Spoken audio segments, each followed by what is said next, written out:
Welcome to Catalan country, then to the small town of Montmeló, 30 kilometres northeast of Barcelona, to the Circuit de Barcelona-Catalunya. Next round of the FIM CEV Repsol Championship. And the weather is gorgeous here.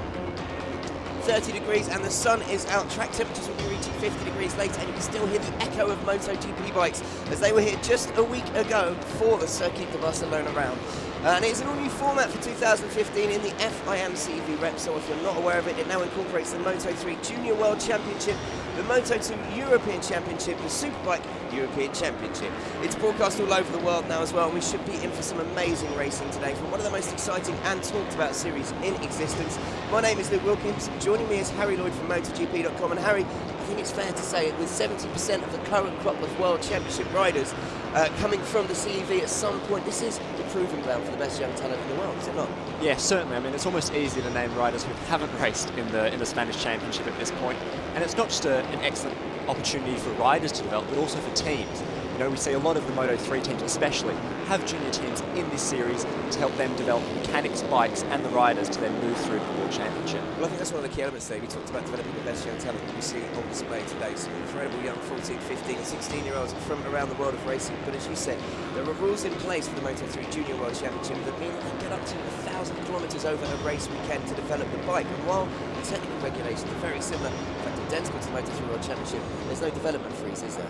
No, certainly not. In the Moto3 World Championship, you're allowed one upgrade throughout the season. Here we have Scott Redding, another alumni of the series, now racing in MotoGP on a factory Honda. So clearly this is, really the first stepping stone to get to that World Championship stage. No, totally. And if you look back at some of the past people who've come through the CEV Championship, I mean, in Moto3, the last two champions were Alex Marquez and Fabio Quartararo, winning in 2013 and 2014, actually walking the title in 2014. To be fair, out of 11 races, won 9, finished second in the other two. But we've already had 2 races this year so far. We had a race at the Circuito de Algarve at round 1 on the 26th of April, and then Moto3 had an extra race on the 16th of May as part of the MotoGP weekend at Le Mans. And currently we have Aaron Canet leading the championship. Yep, certainly. He's gone second and first in the 2 races, and that race at Le Mans is really a good chance for all these riders to display their talents in front of all the MotoGP teams and riders to, start lining themselves up for some rides in the future, because, as I've said, this is really the stepping stone to move forward in the World Championship.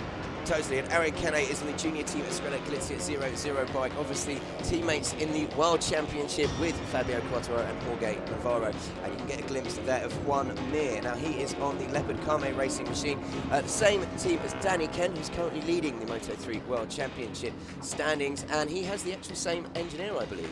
Yep, they do, both the same engineer, so that helps not only Mir but also Kent. They're able to try things on this bike, as you said, with the extra amount of testing, and also the less strict rules on development parts. They're able to bring in new parts and try them here before they implement them on the World Championship stage.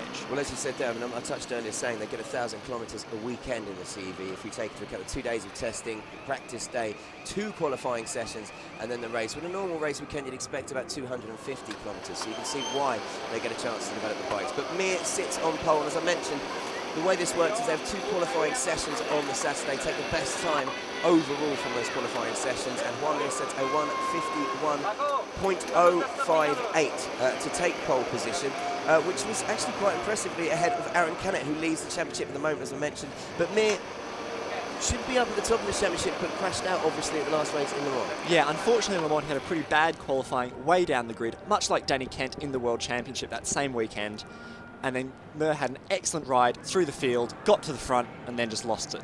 Yeah, man, from 27th on the grid, the race even was red flagged after the first, an instant of the first lap. So they reset it with a 12-lap race, and as you say, he cut through the field like a knife through butter. And it was so frustrating for him. He'd just taken Canet, got to the front, and then he crashed. He lost the front, and it was all over for him. But he did put on a show in front of the whole of the world that were watching. So it was a MotoGP weekend, and I'm sure it impressed a few people. And that is the man there, Aaron Canet, in second place on the junior team Scuderia Galizia 0-0 machine. He qualified just 0.075 seconds behind me. Yep, and a big step up this year. Last year in the SEV Championship, Canet was 23rd overall at the end of the season with a best finish of 11th. So to already have a win in a second place, it's a huge step up for him this year. And clearly that change in team has really, allowed him to demonstrate just how quick he is. No, totally. He's definitely showed potential, and I mean, you've got to remember how just young he is. He is only 15. He comes from Valencia in Spain. A lot of the riders in CEV Repsol, which we'll see, do come from the Spanish area, but we have riders from all over the world. We have riders from Finland, we have riders from Japan, we have riders from Malaysia, and they're obviously Cole Powie. Yeah, one of the big surprises of the championship. He's currently third, as we can say, and in Le Mans he finished second. This surprised a lot of people. No one really saw him coming, but he's definitely asserted himself and shown that his Le Mans podium wasn't a one-off. As you say, he's now in third for the race here, so he'll definitely be one to watch in this race and going ahead. So starting from the back of the first row there, Cole Powie, he came 9th in Portimao, and he took second, as you mentioned, in Le Mans when he started from 10th on the grid. So what will he be able to do with a much better start? And moving on to the second row, and again, we're going to see a team here that is represented in the World Championships. This is the Leglise Academy, part of the Husqvarna Leglise factory team, obviously, for the World Championships. And in fourth position at the head of the second row is Lorenzo Dalla Porta, number 48, you can see there. Yes. Now, he was racing in the Italian Championship last year, managed to finish third overall, so now he's made the step up to the Spanish Championship and he's put in 2 excellent results so far, double top 10 there. So really strong start from him as he continues to adapt and look ahead to moving up to the World Championship. The Leglise team currently runs Maria Herrera in their Moto3 World Championship squad, so he's in some good company in that team. Yeah, Maria Herrera, obviously a CEV alumni as well, almost won in 2013, when she was involved in a real fight for the title with Fabio Quartararo and a few other famous names. Now, just touching on Lorenzo Dalla Porta there, he is Italian, he's 17, it's actually his birthday, he will be 18 on Monday, so he might be able to partake in the carver if he was to get on the podium. Who knows? He's had a great season start so far, finished 6th in Portimao and 5th in Le Mans, and as we said there, he'll be starting from 4th on the grid. And that's the other thing, all of these riders, especially in the Moto3 class, are very young. This is where you come to start your career. Lots of these riders are 14, some of these riders have had to wait to turn 14 before they can start racing, and the oldest rider in the class is 21, so it's really a young boy's game, not even a young man's game. Yeah, you wouldn't let someone as old as me out there on a bike, unfortunately, like that, because I'm old and slow. But no, seriously, as you say, this is where they all come to prove themselves. I mean, it's become a real stepping stone for young riders to showcase their talent before hopefully getting right in the World Championship, and as you said, with the involvement of the teams as well, it makes it more official. And actually joining Dalla Porta on the second row, being promoted from 6th to 5th, we had Gabriel Rodrigo, the Moto3 rider, who did actually qualify with the RBO racing team in 5th, but he won't be racing today, so it's David Pizzoli, so that's Dalla Porta's teammate, Gabriel Pizzoli, who'll be starting from 5th, and as you can see there, he is 15.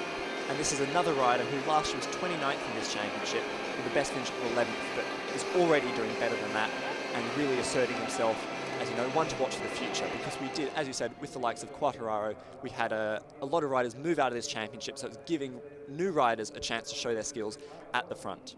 No, totally, and what I think is important for these riders is to show their progression throughout the series. David Pizzoli, for instance, he qualified 14th in Portimao, finished the race in 20th. He then went to Le Mans, qualified in 13th, finished in 13th. He's come here to Catalunya, qualified in 6th. And as you can see there, the teammate of Aaron Canet, Jaume Masia, wearing number 5, he'll be starting from the back of the second row. And he is also one of the smallest riders on the grid.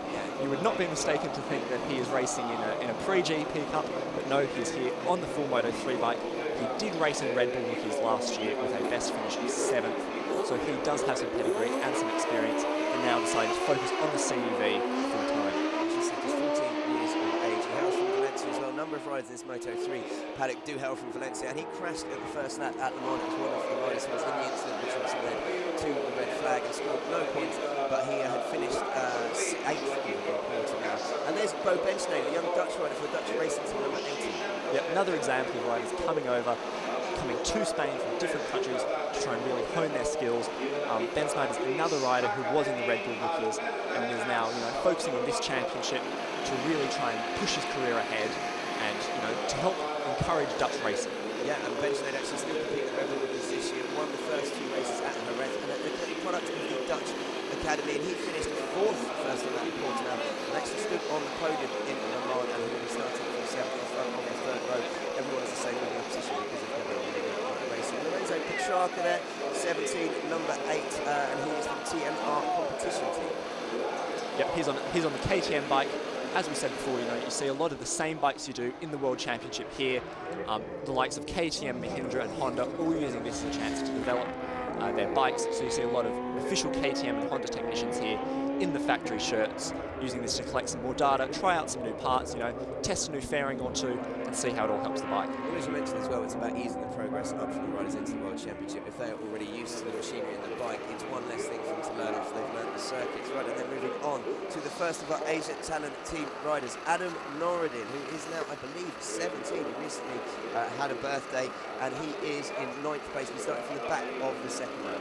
Yeah, and third row. And this is another example of, another series helping to bring through riders, obviously compete in the Asia Talent Cup, do well there, and you have the chance to come, compete in the CEV, and really show just how good you are against the best of the best. Totally. Adam Noureddin is from Malaysia, from a town called Batu Pahat, and you also have two other riders from the Asia Talent team, Kaito Toba and Yuta Date, both of those guys from Japan. As you say, all three of them competed in the Shell Advance Asia Talent Cup. Now coming over here to the CEV as a team, working together, it's coming a step forward, and they've actually, you've seen huge amounts of progression from this team already through the two races. Yeah, you see them go out a lot together to help learn from each other, and we've just had the Dunlop tyre sheet come in, and we can tell you that most of the top riders are on a medium front and soft rear, apart from Powie, who's running the medium rear.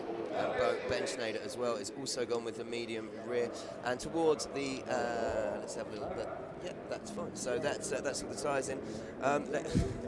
So we're getting close to race time. We've literally just got 3 minutes to go until it kicks off with a series of focus tyres there. Yep, Senna Yamada, the oldest rider in the championship, 21 years old, so, grand scheme of things, not really that old, but he's a double Japanese GP3 champion, so he comes with a lot of pedigree, and he'll be one of these riders here who's really here to help develop the bike for Honda and for the Australia Galicia team. Yeah, and last time out in Le Mans, he was 4th, 12th in Portimao, and qualified in 11th there, so he's starting from the 4th row of the grid.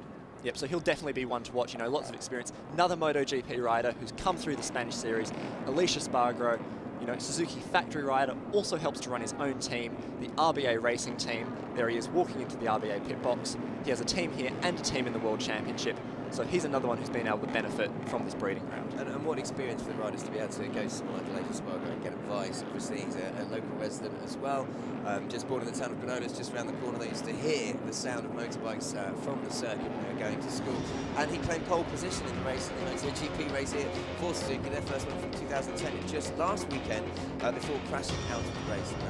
Well, aggressive ride from the pack after a bad start.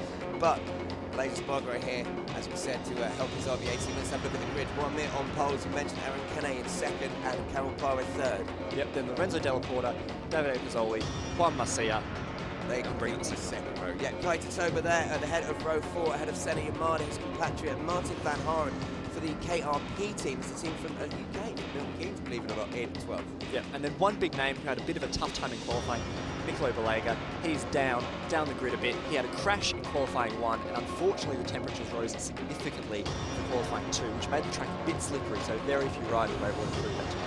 Tony just checking out Australian Lawson Waters there in 27th at the back of row 9 and number 40. And we've got the Belgian Loris Cresson in 28th. Simon Dinello, brother of Jules Dinello from the Moto3 World Championship in 29th. Postman Patrick Pulkinen there at the back of the 11th row. And that is your grid for the Moto3 Junior World Championship race. We've got 2 races here today, one at 12 o'clock and then one at 3 o'clock. And as I mentioned, they've had 2 before. Currently, it is Aaron Canet who leads the championship with 45 points, ahead of Ben Schneider by 16 points, who is on 29. And there is Juan Mir, your pole man, focusing as they're about to set off on their sighting lap.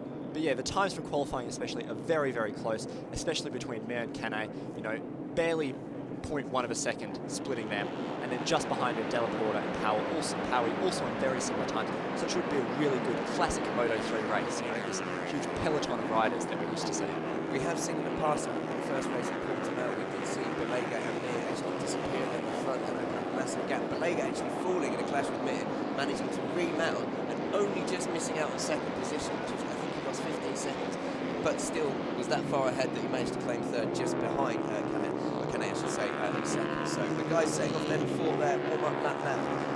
It was an absolutely beautiful day. As we said, most riders have pretty similar tyres. We'll have to see if there are 1 or 2 guys who've opted for the medium option will have a bit of an advantage in the heat.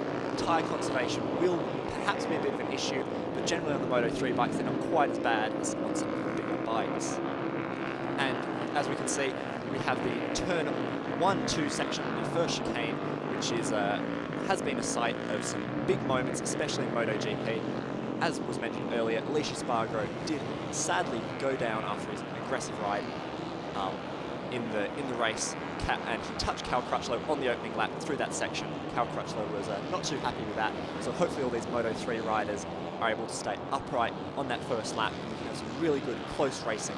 Well, obviously, it's one of the things these guys are learning as well, is it's not just they're out there, they're quick riders, they've got to learn that racecraft. And as you say, we did see the instant in Le Mans on the first lap, but when you've got 30 odd bikes going through tight corners, it's very hard not to make contact. It's another learning step for them. So, yeah, they will hopefully be on their first lap to let the tyres warm up before they get into their rhythm. And there is your pole sitter, Aaron Canet, number 44, the junior Estrella Galizia 00 Honda. Taking his time at the back of the siding lap, you know, maybe allowing everyone's tyres to get a bit cold on the grid. Maybe he's going for a bit of tactics there, or maybe he just likes to take in the scenery before the race. Well, it's really interesting this as well. It's one of these, one of the tournaments, one of the rules is that they're not actually allowed to ride the bike to the front of the grid. You have to stop it and being pushed. So you keep thinking they've broken down when they haven't, which when they're lining up on the grid for the World Lap is always rather confusing. But yeah, that could be a bit of gamesmanship already that we're seeing from Canet there, just taking his time back. Though he did have his hand up on the grid, so maybe he's got a slight problem. Maybe. Hopefully he's okay. He looks to be okay now. You saw some riders weaving around as they come down into turn 10. That's just to try and get heat into the tyres, because obviously you want your tyres to be at optimal operating temperature and not too cold, not too hot, so that you can get the best grip, get the charge off the line, and hopefully have a good race after that. And it's a 4.727 kilometre track here at the Circuit de Barcelona-Catalunya. It's got 13 turns, 5 left-handers and 2 right-handers. But the 2 big left-handers, I suppose, turn number 5, turn number 10. I know we saw 16 riders go down just in the Grand Prix weekend at turn 10, known for their harshness because they spend so much time on the right-hand side of the tyre. When they flip it over to the left and it's slower, it can cause issues. Yeah, certainly. I was out on track during qualifying and saw at least 3 Moto3 riders fall at turn 10. So it will be a hot spot for crashes, and one that riders will have to be careful on, especially at the start and the end of the race. So yeah, we could see some big action there. And as you said, turn 5, there's also a bit of a bump coming into turn 5. That bump was hit by Alicia Spargo in the race, as we mentioned, resulting in his crash. So riders will have to be careful there. But now riders are forming up on the grid just ahead of the race. It looks like it's going to be a good one. Hopefully we won't have a breakaway performance, and it'll be a tight one once again. So your front row is Mir, Canet, Powie. Second row, Dalla Porta, Pizzoli and Vargas. And then it's Ben Schneider, Petrarca and Norodin. And the riders are getting ready. There are 16 laps of the 4.7 kilometre Circuit de Barcelona-Catalunya for this first of the Moto3 races today, and the third race of the 2015 FIM CEV Repsol Moto3 Junior World Championship season. And as you can see here, the red flag is done, so the light should be coming on very shortly. First bit of action, get ready for the drama. And the lights are out on the Moto3 Junior World Championship race here in Barcelona, and it is Mir who gets a spectacular start with Canet as well. Canet ahead of Mir, look at that, coming down into turn 1 as all the riders trying to take advantage of any slipstream they can get. Yeah, excellent charge off the line there from Canet, and it looks like, oh, up the inside, there goes Mir on the brakes. Turn 1, an excellent overtaking opportunity, and Canet just went right around the outside. We've got riders down straight away. There's 3 bikes I've seen there. We're just trying to find out exactly who they are. But the race is going on. I should imagine we have got a yellow flag out in turn 1 already. Yep, so riders have to be careful when they come through there. That looks like one of the 58 Squadron Corso riders. Unfortunately, we'll bring you more information on those riders. As it comes up, we've got the yellow flag confirmed there at Marshall Post 1, so just to let you know. But it is Canet who still leads just ahead of Mir, and Powie, as we said, a bit of a surprise in 3rd. But we have Dalla Porta looking up the inside for any opportunity we can. And as you said, Powie in 3rd, Dalla Porta already all over the back of him in 4th, and it looks like we've got the Galizia Honda right there as well in 5th and 6th. But it is Canet at the front ahead of Mir and Powie. Yep, and as they come up, this coming into turn 9, this is a blind corner as we go into the back straight. So big charge down into turn 10. As we said, turn 10 really tricky, so riders have to be very careful on this first lap with everything. You know, the bike, the tyres, all gets up to temperature and they settle into a good rhythm. They just sorting themselves out a little bit there, and as you can see with the Estrella Galizia bike making a move inside the Lee's Academy machine. 48, that would be Lorenzo Dalla Porta. Yes, of course. Albert Arenas, the other rider on the Lee's Academy bike, further back down the field. But Powie's settling into a rhythm, and these 3 at the front already looking to almost make a breakaway. Yeah, replay of the crash at the start. As you can see, it was Norodin, Ryu and Valtellini who were unfortunately involved. All the riders looked up and okay, so good to see in this unfortunate crash at the start. Such a shame Adam moved in for the Age Championship and qualified. Originally intended starting from 9th on the grid to go down there. That's a disaster for him. Yep, and already the front three is starting to make a bit of a break. 0.9 of a second. Howie is ahead of Yamada, so the riders behind them have to work really hard to get them to catch up with that leading group. Howie already making a move on Kane into turn 1. Kane though, look at that, just sticking out there and keeping the right line into the left-handed turn 2. Bit of off-track action there for, it looks like Lorenzo Della Porta as he battles with the Australia-Galicia pair. Won't be happy about being knocked back into third, but I think this will be the case of obviously with the long kilometres straight down here in the circuit of Barcelona-Catalunya. It's going to be a lot of slipstreaming, and on the penultimate lap, you want to be at the back of that group, don't you, coming into the straight so that you can take advantage into turn 1. Yeah, certainly. There's nothing worse than having a rider just slip past you at the line thanks to that slipstream. So there could be a fair bit of strategy going from here, and you know, the likes of Muir and Kane have a bit more experience will hopefully be able to manage that, but it's a bit of a chess game at this point. And Mir just up Howie on the inside there into second place. Kane still in the lead, and Mir already getting onto the back wheel of Kane. And these three do look like they're going a little bit of a cut above the rest of the field, although time-wise they're not setting the world alight just yet, obviously after the first lap. But if they can gap the field and get away using the slipstream, then the other riders probably get involved in the battle to hold them up. Yeah, right now it looks like the Australia-Galicia pair are really working together. And just behind them, Niccolo Balega has gone to the front after his, as we said, slightly disappointing qualifying. Balega's running a blue front fairing for the race today. So we're interested to see if that can help him down the slipstream. Elbows out for Balega as he chases them. Balega moved from 15th on the grid up to 6th already. We're only on the second lap, and he will be involved with Xavier Garcia and Seti Yamada in hunting down that leading group.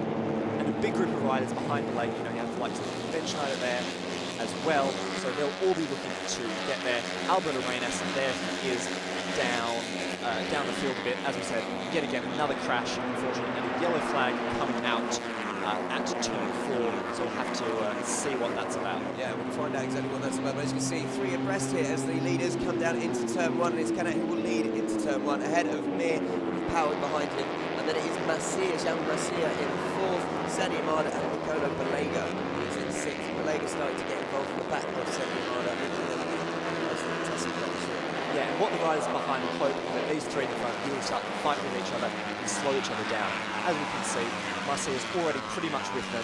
If they keep fighting like this, he'll be right with them. Hopefully he'll be able to slow them down a bit and allow the likes of Yamada to catch up in terms of the big fight. Okay, on lap 3 of 16, let's just have a quick look at the top 10 then. As I mentioned, Kane in the lead ahead of Mir and Powie, with Masia now latching onto these front 3 in 4th. We've got Seti Yamada in 5th, just ahead of Niccolo Balega, Dalla Porta 7th, Petrarca 8th, Pizzoli 9th, and then Ben Schneider 2nd of the championship at the moment. Yep, and Balega and Yamada, the fight between them is really starting to hot up as they are just behind, and then we have the likes of Lorenzo Della Porta just sitting behind those two, waiting for his opportunity. And it looks like Muir's off the side of the track. Looks like there's a problem for Muir. There's a problem. He has stopped, and that is disaster for Muir after his brilliant comeback in Le Mans. And then, yeah, he's definitely signalling. He's got an issue. I don't know if that's a gearbox issue. I'm not sure, but he's just got no power. Look, that is disastrous. After having a DNF last time out, he was hoping to get his championship hopes dreams really back on track here, but that looks pretty terminal. Yeah, twisting the throttle, trying to get it going again. Looks like he has a bit of power, but as you say, it looks like he's not fully coming there. So now we have Kane in the lead, Howie just behind. So it looks like it's now really down to a battle between these two. And hopefully Masia can join him, but he's now 0.8 of a second behind, so a pretty big gap. Yeah, I mean, already, as you can see visually on the screens there, Kane and Howie definitely seem to be moving away from Masia. And behind them, Balega now up into 4th. He's leading the charge. He's overtaken Yamada, Dalla Porta, and he's got Petrarca as well, but how long 4? Because they'll all come 4 across into turn 1. Look at that. Balega holds the line to tuck it just ahead of Masia. That's pretty impressive. Dalla Porta behind, and then Yamada is in there as well. Yeah, that's the great thing about tracks like the Barcelona track, where it is a bit of a long straight. So you do have 4 riders into turn 1, all abreast. And here we have another 4, fortunately. Now, is that one of the Mahindra junior Mahindra team bikes? Yes, it is. So that is Aaron Polanco. Yes, it is number 47 crashing out. It's a shame for them. And arrived through penalty for an incorrect grid position, believe it or not. That is for number 4, Tony Arbolino. Tony Arbolino will have to do a ride through penalty for being in the wrong place on the grid. He was supposed to be lining up. I don't know my sheet here. Yeah, so a really disappointing race so far for the 658 squad. Obviously run by Paolo Simoncelli, father of the late Marco Simoncelli. Yeah, he was supposed to be lining up in 25th, and we're still not quite sure what happened there. It would have been 24th of Rodrigo, so maybe he got confused with Rodrigo pulling out. And actually, it looks like Messier is closing that gap now. It's down to under 6/10 of a second from Canet. Powie just 2/10 back, and as we see Balega leading the train, and he will want to get involved in the front. He has been dicey in the front in the last few races, and I say it was so frustrating off the Portimao round to be mixing it with Mir and then just fall, I think, the penultimate lap, and could give up his chance of the race victory. Yeah, certainly. Balega is one of the highest ranked riders from last season to stay in this championship. He's really here to try and win it this year before he moves on to the World Championship. And he's racing for the VR46 squad, so he has a pretty good boss in that squad. And as you can see, running 46, just like the boss, a bit of an honour for the Italian rider to be able to win. Right, so he actually got permission from that to increase his money because his other number is being run by somebody else. Yes, Alberto Arenas is running number 11 this season, which was Balega's number, but I'd say that running 46 is a pretty good compromise for the Italian. Well, it's good to see the Messier hit now on the back of Powie. He has literally put his leading lead, and Powie dropped a little bit back from Canet at the moment, but it's still Canet in the lead. His teammate trying to join in the front. They're number 5, Javi Messier. Yeah, Messier just behind there. You see it, a bit And he's making a bit of apologies there. It looks like he was going to cut up the inside of Powie. Powie back on track as they begin the drop down into turn 5 and dips into a bit of a bowl before we come back up to a wide turn 9 corner. So a really good race between these three. They all pretty good together. 0.2 separating them, and their lap times are all pretty close.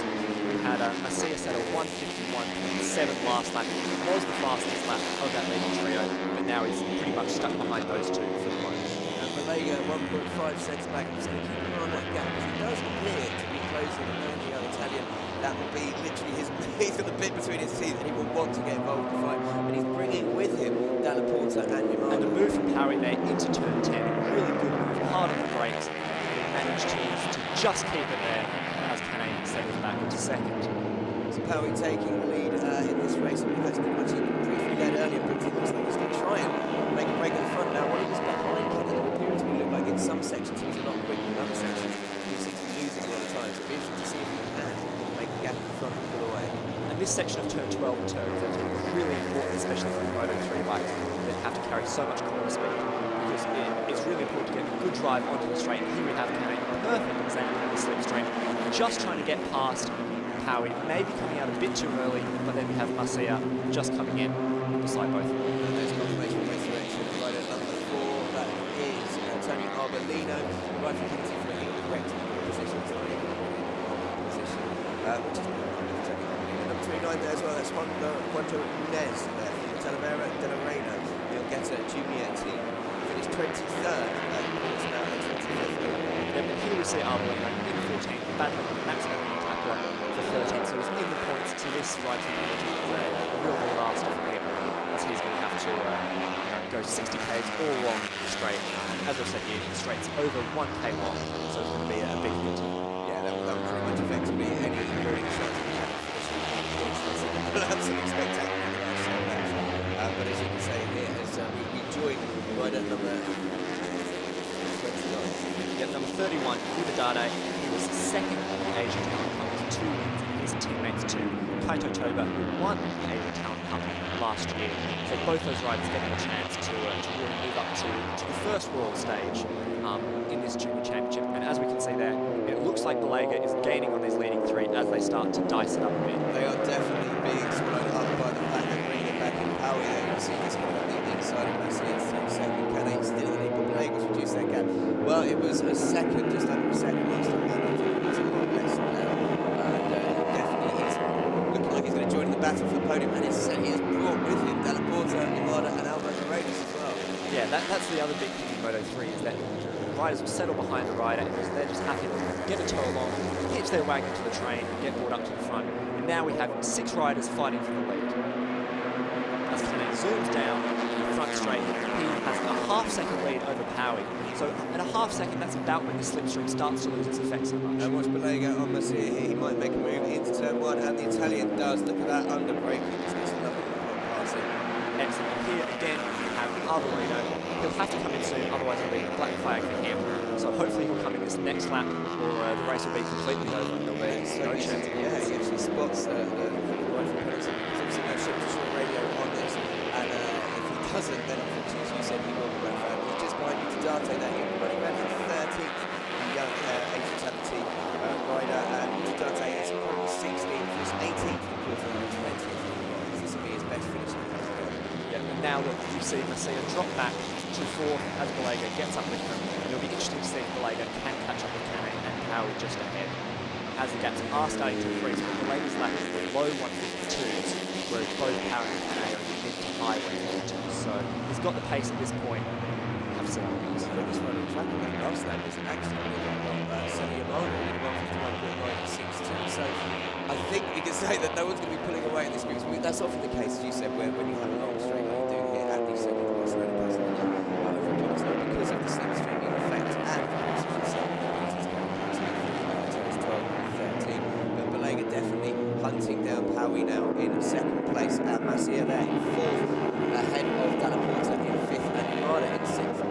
Yeah, really close race in the front, and we have a lot of guys also fighting for the points down the order a bit. We have Van Haren on the FTR KTM with an interesting combination of bikes there, just ahead of Fernandez. Arbolino, as we said, hopefully he'll come in this lap, and then Van Luel, Dutch rider, racing for the RW team, who again have a Moto3 team as well, so they're looking to help other young Dutch riders come through and move up to Moto3. Date dropping down to under springs here, and there's some attack to out the track, but it's dropped down to 17th, and now that's maybe just went wide and a corner. Just to find out a little bit over. Kane still leading, and as you saw there, they're desperately seeking him to come in. Hopefully he's seen that you're a young rider, and you're focused on obviously racing with the best. Yeah, so he's got interest in this. Like a way for you to signal from your pit box. Yeah, certainly. Now both the Australian and the bikes are all over the back of Della Porta and frantically searching their way through. And it looks like the front two, Kane and Howie, again have broken away a bit. Yeah, on that last lap, Balega was in the 151, so he actually was having 151.9. Howie was 151.8, Kane was at 156.0, so they're all about the same time, but visually that gap definitely had an open on this last lap, because I think Kane probably figured it out. We're halfway through the race, halfway through the race this week. Let's put the hammer down and see if we can pull away, because he'll have noticed, obviously all the riders coming behind him, he won't be involved in this battle. Yeah, and that's the thing. These riders only get one chance a lap to see the gap from their pit board. As you said, no radios on these bikes, so it is really a chance, a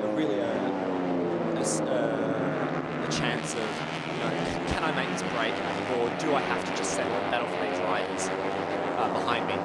And Powie's still sticking with him as they start to charge down to the straight. I was about to say, I'm really impressed with Howie. I've watched him here in Portimao, obviously, and in Mali while he was on the podium, and a number of riders did crash out and contenders in that race. But this is brilliant performance, sticking with Kane in front. Well, he's actually managing, as you say, to lap quicker than Balega and Dalla Porta and behind him.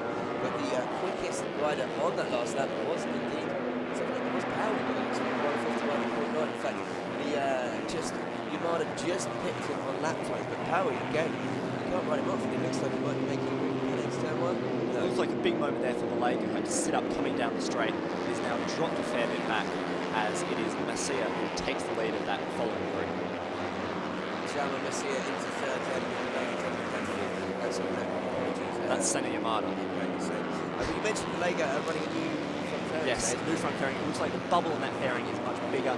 Balega's one of the bigger riders in the class, as you can see there, as he sits up just behind Della Porta. And finally we have Tony Arbolino coming in for his ride through penalty, so he won't be disqualified.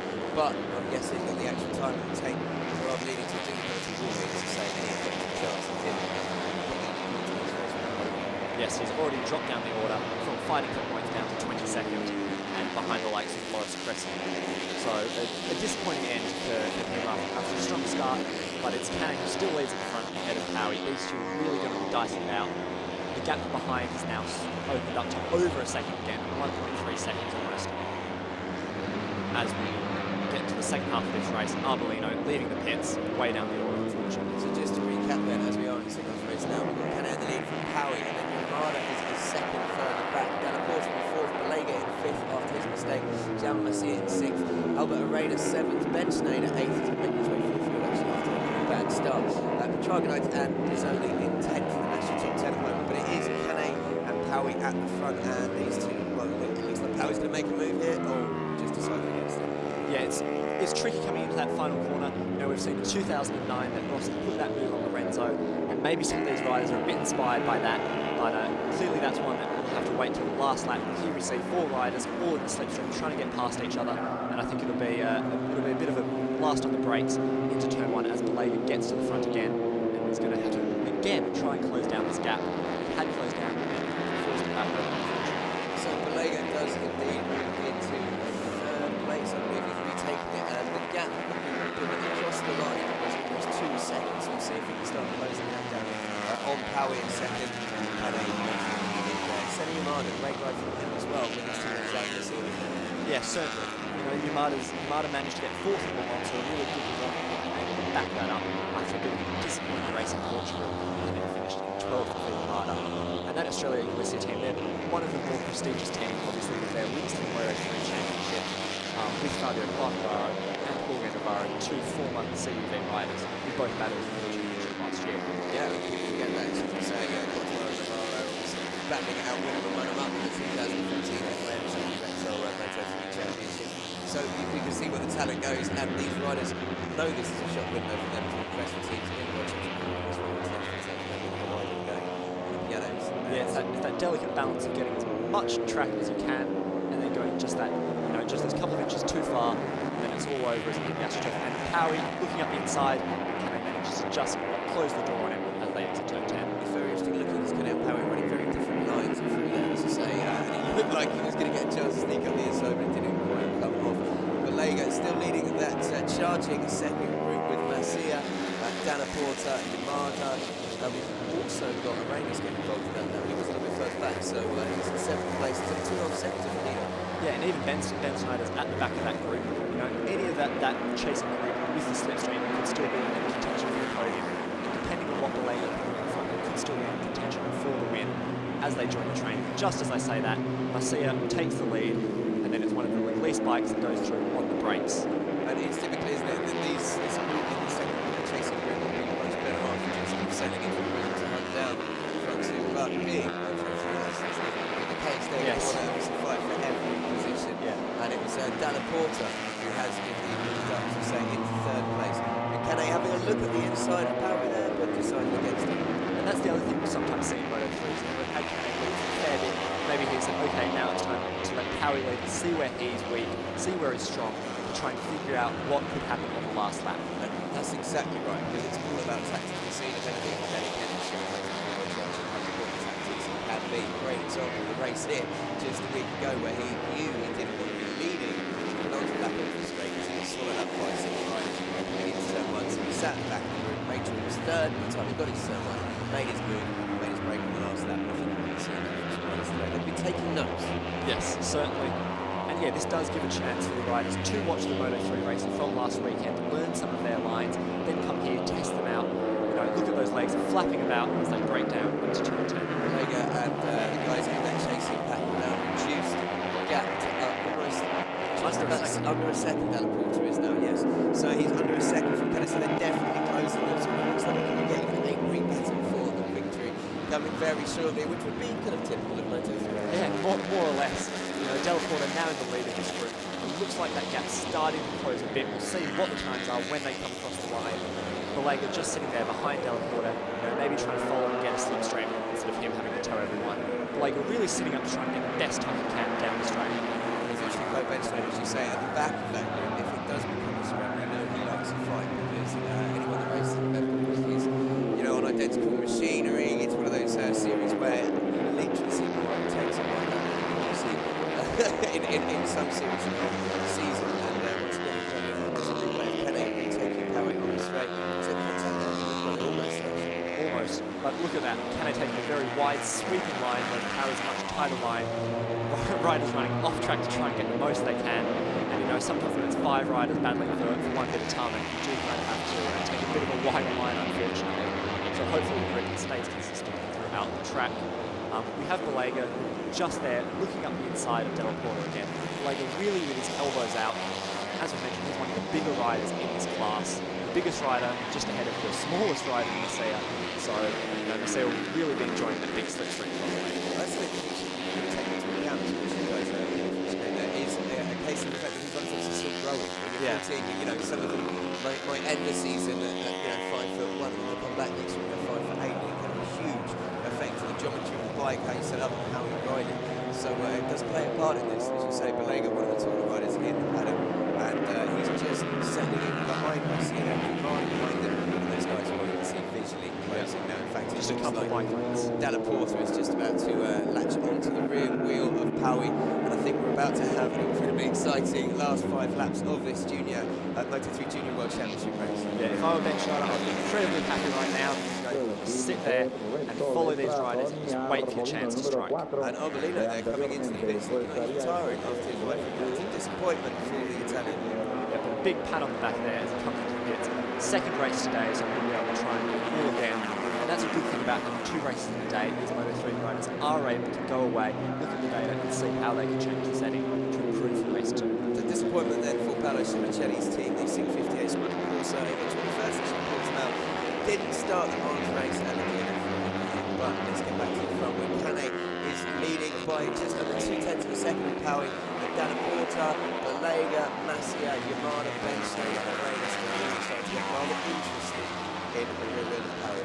Yeah, but after those riders, there's a pretty big gap back to the likes of Petrarca and Pizzoli. Of 5 seconds back to Petrarca, 3 seconds ahead of Pizzoli. So it's really this front group and the rest battling for those remaining points. But any of this front group is still in it, as there's not more than 0.3 of a second. It's a really nice battle for 12 foot down the foot as well between Captain Fernandez and Darte, who got Fernandez. But as you say there, then it's still 16 seconds back to Captain in 17th. So Cane then leading with just 4 laps to go, lap 13 of 16. But number 11, Albert Arenas, he is also someone that is looking for a result after a DNF in Le Mans. He finished 5th in Portugal, and it would be great for him to get a podium. Yeah, certainly. And you know, it looks like again that these front 2 riders are able to increase the gap a bit. So I think that this pursuit will be really able to close up the second half of the track, whereas the first 2 riders clearly are good through the first 2 sectors. Time's definitely starting to drop a bit as well as leading group looking in 1:52s compared to kind of just 1:52.0s, 1:51.9s earlier. So obviously the temperature massively affected and the track really heating up. We mentioned earlier how the temperatures already at 30 degrees at ambient air temperature, track temperature well above 50 degrees. Yeah, certainly. In warm-up, you saw pretty close times to qualifying, and in this race, for the most part, they're half a second off their qualifying times. Powie there it looked like he was going to make a move, and he pulled out on the straight. Just a feint maybe, and then he's decided to stick with him for one more lap just behind him. And Balega, yeah, starting to roll himself there in that chasing pack, so not able to say to completely close the gap on the front. Yeah, and you say about Powie, that's a tactic we've seen a lot in Moto3, especially throughout both the Spanish Championship and at the World Stage. The riders will purposely leave the slipstream just so they can sit behind or keep watching and waiting, because if you don't have to lead, that was rather impressive to tell us here on his teammate Senna Yamada there, who just stuck out in the middle. Didn't look like he was going to get it stopped, but I think we're starting to see this chasing pack deciding, right, enough's enough. There's only 2 laps to go after this one. Let's hunt them down, let's get involved. Then as you say, Balega and it is Dalla Porta, guys in the front of this chasing pack, the battle for third. And it is incredible because we have got Masia, Yamada, Ben Schneider and Arenas just behind them. Any one of those guys could be seeing on the final step of the podium if they can even catch the front 2. yeah, and it looks like again they can outpower the other break right in the front, 0.8 gap now. So it looks like if they can just stick behind each other and wait to the last couple of corners, then they'll be able to pretty much secure themselves a 1-2 finish. And it's how they finish in that 1-2 that will be decided later on. Now, if you mentioned it, Cane and Powie on Hondas, Dalla Porta is on Husqvarna, and Balega is on a KTM. So there is a huge amount of the difference we see in the World Championship, but as you can see from their performance levels here, not a huge amount of differences in the bike's performance. But these guys are positive in the same way. Yep, certainly. That's one of the great things about the rules in Moto3 is that all mates and bike are pretty much as competitive as each other. So you don't get a huge advantage by being on a Honda or a huge advantage by being on a KTM. As they come roaring down the straight, everyone's able to sit on the slipstream of each other. So big differences. So there you can see the gaps. Cane leading on the straight into the penultimate lap from Powie by just over 1/10. Dalla Porta is third, Masia fourth, Balega Balega fifth, and it's all changed. Balega just marches up the inside into turn one into third. And he leads over third. Albert Arenas, who has come all the way from the back of that group into fourth. Brilliant slipstreaming down Up the inside there as they come around turn four. That was an excellent move there. You know, these riders will have to be really careful about riders slipping up the inside, especially at turn 12 and turn 13. There's not too many chances to fight back once they slip through. Powie now. It's interesting because Powie, as you say, taking very different lines. He keeps looking like he's putting out to have a look, but like he said, sussing out where Calais is strong on the brakes and where he's not so good. Yeah, the advantage of his chances has been easy. At no point has Calais been to get away from Powie. So maybe he's got something in reserve. Yeah, certainly sitting there comfortable. It looks like the gap is staying pretty constant, 0.8 of a second. You know, the two in the front, and then Balega leading the charge in third. But if I were Balega, I'd still be very worried about this gaggle of riders just behind us, as there's going to be some aggressive moves on this last lap. I think we could see more of this last lap, yeah, than you've seen for one season. And look at this going on here, as they say, they're all coming around different lines as they take big turn 10, and they're trying to start building up the speed now. Arenas up to third. And this is, I think, going to be crucial now, positioning coming out of turn 13 onto the straight for the, effectively unracing lines at the time, because there is so much of this race against 60%. Yeah, Balega will be using this as a practice run in case he finds himself in a similar situation in the last lap. You know, so maybe it's not best to be leading like Arenas is at the second. Watch Benchler from the back of that group. Teams cheering on their riders, you know, to last lap is really push it. Canet's going to have his work cut out to get ahead of Powie. As we said, Powie's been able to just sit behind him with ease. And that is, we'll see he's come up, and then Balega in the inside to keep third position. Unbelievable, Balega's done brilliantly there. But it is still Canet from Powie at the front, and now Canet has pulled the pin. Look at him, he seems to have put a couple of bite lengths between him and the Malaysian rider. It's, maybe it's just me going mad actually, but these two definitely locked to the battle. And it's clear at the front as that group behind is getting really physical. It looks like they're looking for it at every corner. They're trying to slip past. So maybe Balega's size will help him a bit on this last lap. His wheel is, as we say, a bit bigger than his. And I think it's fair to say the front two are safe from this chasing group, but this is where the action will be taking place. Currently, well, we've got Masia, we've got Dallapors, we've got Arenas, we've got Balega, we've got Yamada and Benchnader. They're all mixing up. Benchnader sitting at the back of the group who's been most of the race so far. Yeah, Senna Yamada looking really aggressive here, so he could be one to watch to get into this last stage of the final lap, as he sits just behind Balega with Dallaporta currently in that third position. But has Canet got the race sewn up at the front? Has Powie got something? Well, look at this. Powie's pulled out. He's trying to try and take him on the inside. It's turn 10, but going to run it wide, I think. he's taking a different line. Canet on the inside line of Will. Canet closes the door and pushing a bit wide, just offline. Bit of a twitch there from Powie as well. Now they start building into these right-handers into the final straight, and as you can see that just, I was expecting context, but there wasn't. Canet is still holding the lead then. Can he get across the line first to take victory here in Barcelona? Oh, and a slide off there that looks like... That's Masia down. Unfortunately for him, his race is over. He looks to be okay though, and it looks like Canet has secured the victory ahead of Powie. Big stand up from him. He's obviously very pleased with that victory, and Nicolo Balega manages to just secure the victory. So Canet's second victory of the season in the FIM CEV Repsol Moto3 Junior World Championship. Elvisia looking in pain there, having crashed out on the final corner. Powie second, Nicolo Balega taking third place, and confirmation in fourth was Albert Arenas on the Middle East Academy bike. Lorenzo Dallaporta in fifth, Bo Benchnader finishing in sixth, and eighth in the whole race. Petrarca seventh, Zoe eighth, and Martin Van Horen for the KRP team in ninth. And Messi, as you can see there, unfortunately crashing out on the last corner. Van Leeuwen crossing the line in 10th, Darte, first of the Asian Talent Team riders home in 11th. But that's a great win then for Aaron Canet, and he does extend his lead at the top of the championship, making it 2 wins and 1 second place so far. Bo Benchnader will add to his third place and fourth place in the Malta and Portimao respectively, with his sixth there and keep his championship hopes alive. But a dominant performance from Powie and Canet, and it's got to be said, a rather impressive ride from Powie. We've got other riders crossing the line now. Fernandez just finishing 13th, Boulon in 14th.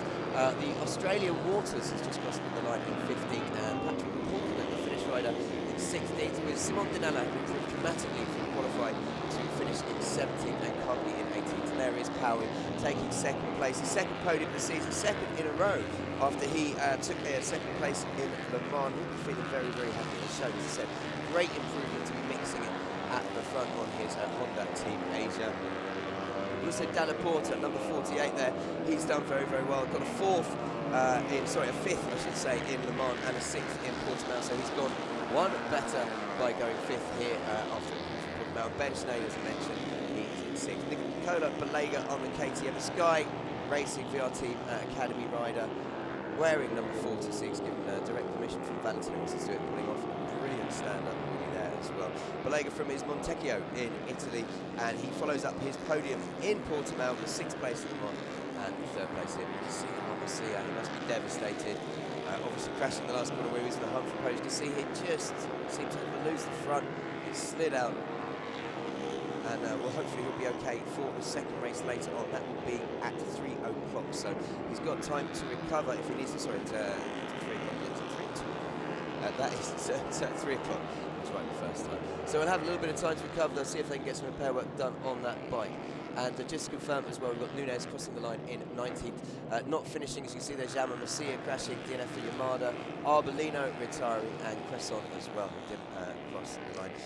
Juan Mir also crashing out, disaster for Mir, Kaitstoba, Polanco, Norodin, Sanchez, Rio, Valzolini, and Viu all not finishing.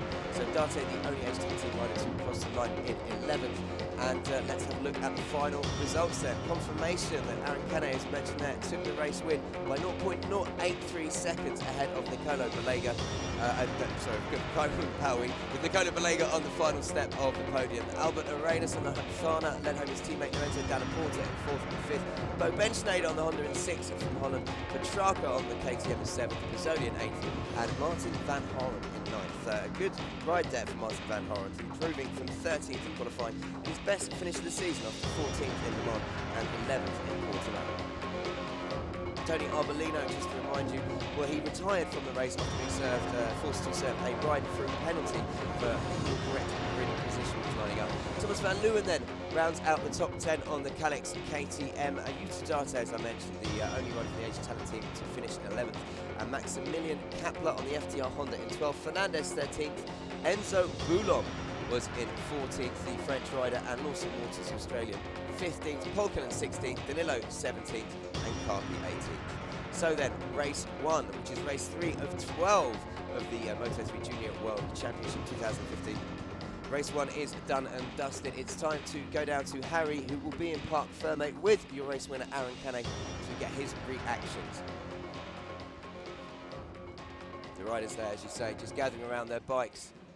Celebrating Balega with his team, his 3rd place. Means a lot to him, and he's under a lot of pressure to form this year as well, because a lot of people expect him to be the big thing, but let's hear from Canet. So a close race there with Powie, but you're able to get the win and extend your championship lead. How does it feel? Ha sido una carrera muy divertida con Powie, nos hemos divertido mucho adelantándonos, ha habido una vuelta que él me ha podido adelantar a mitad de carrera, me lo he pasado muy bien, la verdad, hemos disfrutado muchísimo. Ha sido una carrera de físico realmente porque hacía mucha calor, pero ahora no celebrarlo mucho y esperar ya la segunda carrera. Not this possible. Thank you. Aaron Canet there, victorious in the Moto3 Junior World Championship race, 2nd win of the season, and just a brilliant performance from the young man. We're going to have a little look back now at the highlights from the race. Canet, as I mentioned, just a great start to the season, 2nd in Portimao, 1st in Le Mans, and he got a great start with Mir swerving off the line there a little bit. But it's such a shame for Mir he had to retire because he led into turn 1, but as you can see, Canet was not exactly showing the brakes. We had 3 riders go down, including Aaron Norodin from the Asian Talent team. And Powie there, as you said, was leading the race before Canet took the lead, and he didn't really look back, did he? Head down, and he was off. Balega was the man that started to get the chasing pack involved. And look at the contact there Balega had with Masia down the straight, and Powie and Canet were in a class of their own throughout the race. Unfortunately, Tony Arbolino shown there, as I mentioned, he had to retire after his ride through penalty. But Canet, with 2 laps to go, it was going to be a duel, and as you can see, Powie and Canet taking different lines into the corners, and you knew these guys were going to be battling out on the final lap, but Canet sensibly made sure that he was coming out of that final corner in front, and he took the race victory ahead of Powie, and it is a great victory for number 44, second of the season, but brilliant improvement from Paui, and as I mentioned, Nicolo Balega, the Italian young Sky VR46 Academy rider, taking third place on the KTM. With Albert Arenas in fourth. So that is race one of the Moto3 Junior World Championship today here at the circuit in Barcelona-Catalunya, done and dusted. Up next we have indeed got Moto2, and then we'll be going on to the Superbike European Championship as well. And Harry just returning from Parc Fermé, where of course he was chatting to Aaron Canet. And a great race, Harry, a great way to start today's racing viewing, really. Yeah, certainly. You know, that's really the sort of Moto3 race that we expect. A lot of tactics and a lot of close racing. The slipstream, as always, very important, but Canet was clearly happy with that win and clearly overjoyed to extend his championship lead once again. Yeah, and I think, as you say, one of the big things there for Canet is second win of the season. He's not been lower than second so far after Portimao. It's just unfortunate for Mir crashing out, really, I suppose, because a lot of people expected big things from Mir.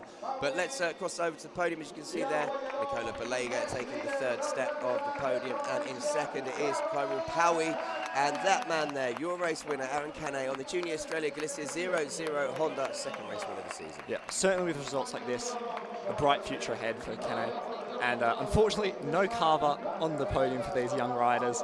Again, highlighting, you know, how much of a first step this championship is for all these guys. And here we have the trophy presentation, first to Balega, or no, sorry, first to the team of Canet, the Australia Galicia 00 junior team. And next we will have Balega's trophy coming out in just a second. As I walked up, there was Tony Elias waiting back there, so, you know, clearly some big names still come to see the racing and to help support some young riders. It's great to see, actually, the number of MotoGP riders, famous faces you are seeing around the paddock today. We touched on Scott Redding, we touched on Leija Spargo earlier. They're not here for any other reason than to encourage these guys. Do you know what I mean? Alex Rins has been around the weekend, he's got his own team. And the trophy there actually presented, as I mentioned, to Paui. These guys, well, what a great battle. I think it's time that we are quiet now for the Spanish national.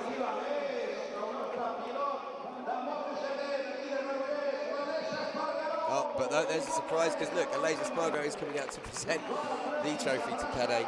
Yeah, not bad having a MotoGP pole setter, double pole setter for Espargaro. One this season, one last season. And as you can see, Canet overjoyed, happy with that win. You know, pretty solid championship lead now, clearly a title favourite, and, you know, really so far a season similar to his predecessor in Fabio Quartararo. So he's really, you know, carrying on the honour of that Australia Galicia team and showing that they are one of the leading teams, not only in the Spanish Championship, but also again in the World Championship. Yeah, a certain amount of pressure comes with riding for the Australia Galicia team, but here is the Spanish national anthem.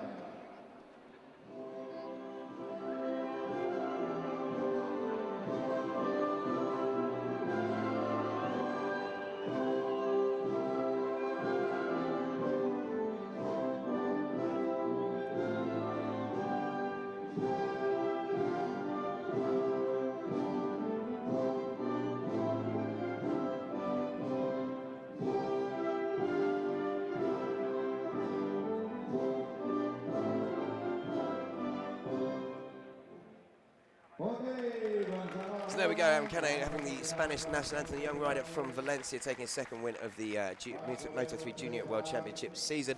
Coming up very shortly, we are going to have the Moto2 European Championship for you. But look at them getting involved.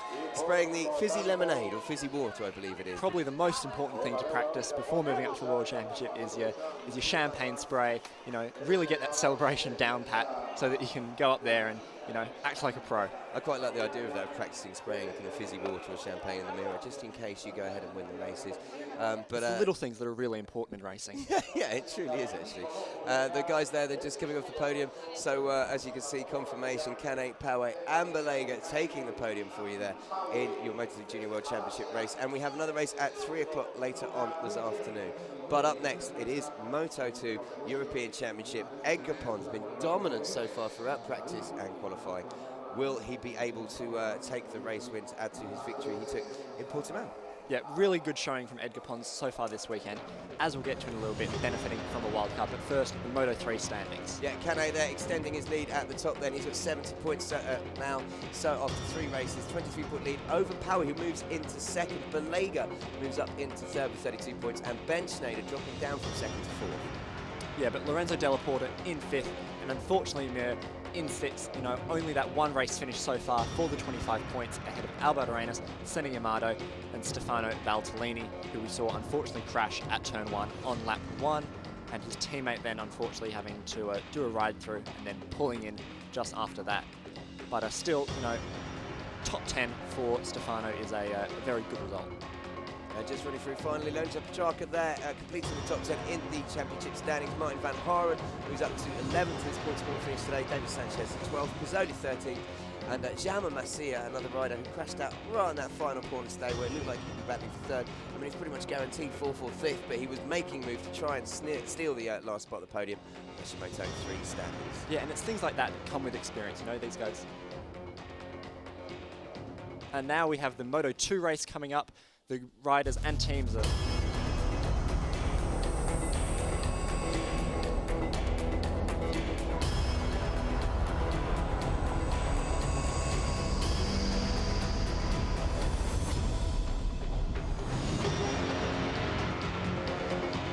Welcome to Montmello then for the next round of the FIM-CV Repsol Championship. We are gearing up for the Moto2 European Championship race today. One race of 17 laps around the 4.7 kilometre circuit de Barcelona-Catalunya. As you can see there are 5 left-hand corners and 8 right-hand corners, and touched on earlier, it's actually Edgar Pons, the Virginis Amaryllis HP40 team, who has been dominant so far this weekend. We'll see in a second his qualifying performance, but just to recap, there are 2 qualifying sessions on a Saturday, 1 race today after we had 2 races at the previous round, 26th of April at Circuito de Algarve in Portugal. Yeah, with Moto2 not travelling to Le Mans with Moto3, lots of these guys are, you know, really raring to go after a pretty long break between rounds. So they'll definitely be out there to, you know, get back into the swing of things and looking to put in some strong performances. And as you said, Edgar Pons really showing a strong performance this weekend so far. So far in the championship, Edgar Pons and Vierge are leading the standings, aren't they, with exactly the right points. They've got 1 race win and 1 second place each between them. Yeah, and obviously since we've only had a race at Portimao for Moto2, we still don't really know if it was just that track that suited some riders or if these riders will continue to be strong. But so far, based on qualifying, it looks like the guys who were at the front in Portimao will probably still be up at the front. And there we have Edgar Pons currently on pole and leading the championship tied. Yeah, it's actually a 1-2 for his Virginis Amaryllis HP40 junior team with Luca Marini, the Italian, joining him on the front row in 2nd place. And, well, the team obviously recognised him from the Virginis Amaryllis HP40 team for the Moto2 World Championship. And Edgar Pons is the son of Cito. Yeah. His brother Axel Pons races for them in, obviously, Moto2. Racing's a family affair, clearly, but yeah, much like in Moto3, lots of the Moto2 teams are now starting to have junior teams in the Spanish Championship. There's been some tweaks to the rules to make the Spanish Moto2 Championship much more like the World Championship, so that you can have those riders who are able to easily step across. We've had the likes of Jesco Raff and Jordi Torres, who are past champions of this Moto2 class, move across to the World Championship. And, you know, Torres took a win in Moto2 in the World Championship, so clearly it's another breeding ground for future champions. Well, and as you say, we've had riders from this field who have actually wildcard already this year, Steve Noble of the AGR team. Some racing in Moto2 this year for the injured, who was actually Axel Pons, yeah, who was actually injured, who replaced him in the AGR team. And as you mentioned there, you see a number of teams throughout the Moto2 European Championship that are junior teams of the World Championship teams. So very similar to Moto3 in as much as it's providing a stepping stone and platform and a defined path for riders to make the step up. Yeah, and the other good thing about this championship is you see a lot more manufacturers in this championship than you do in the Moto2 World Championship. You know, it's not just completely dominated by Kalex. You have the likes of Suter, FTR, Kalex, and even some other frames like H43 and Ariane testing out their stuff here. And you also have the likes of Tech3, which are also in the World Championship, here to continue to develop their bikes. And another thing that is also against it in Moto3 and Moto2 in the FIM-CV Repsol World Championship is tyre supplies. All the tyres supplied by Dunlop in Moto2, and in Moto3 it's Michelin for the Superbike European Championship, which we'll get to up next. But yes, that Marini, yeah, as we said, they're not allowed, don't worry, he's not had a breakdown, they're not allowed to ride their bikes. That's actually Pons being put